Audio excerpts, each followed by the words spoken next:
Hello everyone. Today I want to say something that goes against almost everything the diet industry has told you for the past 30 years. Your diet, the one you are following precisely. The one you are being disciplined about. The one built around restriction and careful calorie management, may be the exact reason you are not losing weight. And in many cases, it may be actively contributing to the problem it was designed to solve. I know how that sounds. But the biology here is real, well documented, and almost never discussed in the spaces where diet advice is given. So let me walk you through it. The first mechanism is the one most people have experienced but never had a name for. The restrict binge cycle driven by metabolic adaptation. When you significantly reduce calorie intake, your body interprets this as a scarcity signal.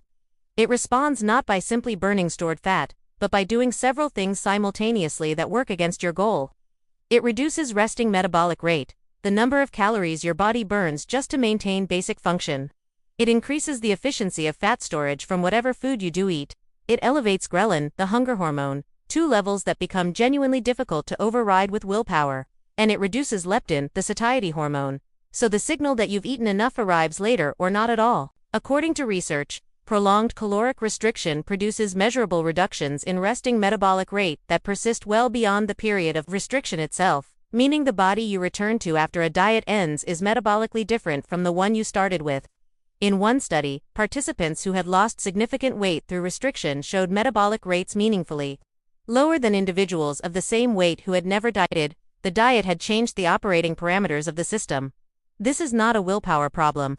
It is an adaptation problem. The second mechanism involves the gut, and this is the part that almost no diet framework accounts for. Your gut microbiome plays a direct role in how your body extracts and stores energy from food. Certain bacterial strains, particularly those that proliferate on low-fiber processed or highly restricted diets, are significantly more efficient at extracting calories from food than others. According to research, individuals with a higher abundance of specific firmicute strains relative to Bacteroides extract measurably more energy from identical meals than those with more balanced microbiome profiles. You can eat the same number of calories as someone else and gain more weight from them, not because of a metabolic disorder, but because of who is living in your gut. Restrictive diets that eliminate food groups and reduce dietary variety accelerate this imbalance. They starve the diverse bacterial populations that regulate metabolic efficiency and feed the ones that maximize calorie extraction. In one study, participants on highly restrictive diets for 12 weeks showed significant reductions in microbiome diversity and a measurable shift toward microbiome profiles associated with greater fat storage, the opposite of what the diet was intended to produce. The third mechanism is cortisol, and this one connects everything. Dieting is a stressor. The caloric deficit, the food restriction, the mental load of tracking and avoiding and planning, all of it elevates cortisol. And cortisol, when chronically elevated, directly promotes visceral fat storage, particularly around the abdomen.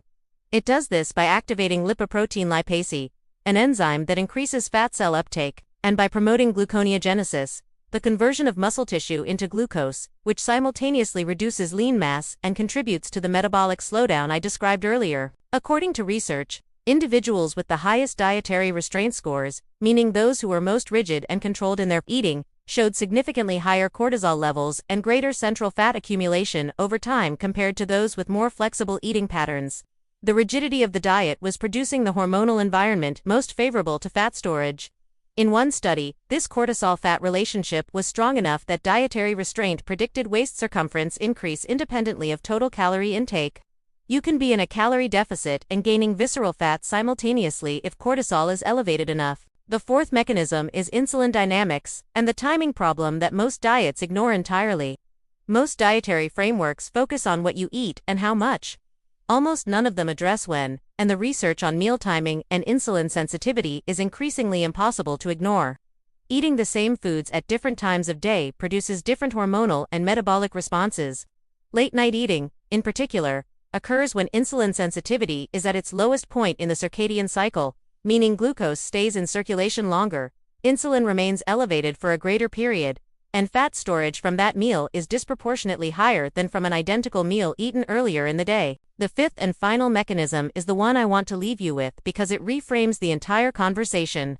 Chronic dieting damages the gut lining. It reduces microbial diversity. It elevates cortisol. It disrupts insulin sensitivity.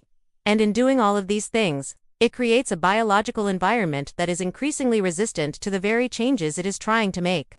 Every cycle of restriction followed by rebound makes the system more reactive, more efficient at fat storage, and less responsive to future dietary change. I hope this gave you a genuinely different lens on what has felt like a personal failure. It was never personal. It was biological. Drop a comment and tell me which of these mechanisms you recognized in your own experience. I read every one. If this resonated, hit the like button and share it with someone who deserves to stop blaming themselves. And if you're new to Nutriflow, subscribe and hit the bell. This is the kind of conversation we have here every week. See you in the next one.